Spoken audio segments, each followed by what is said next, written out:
Saturday's precise and important news. 208 more Afghan released from Pakistani jails, sent homeland.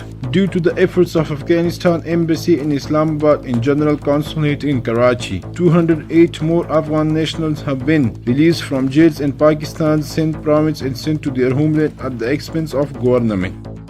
7 tons of outdated food items collected from 13th district. The officials of the 13th district collected 7 tons of outdated and low quality food items from the markets of the said district and sent it to a designated place for disposal. Kandahar's farmers are busy planting wheat and other products instead of poppy in their farms. Kandahar's farmers says that after the decree of His Excellency Amir al-Mu'mineen, they have stopped planting poppy and started planting wheat and other products in their farms.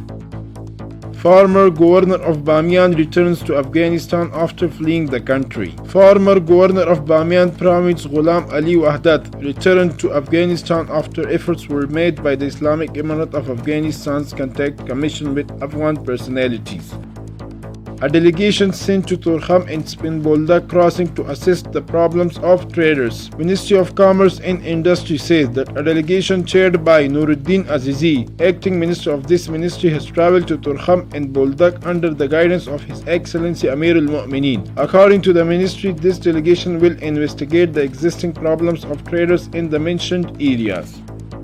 Afghanistan's exports to Pakistan increased. Ministry of Industry and Commerce says that Afghanistan's exports to Pakistan reached over $1.2 billion in the solar year 1401, while it was $511 million in the solar year 1400.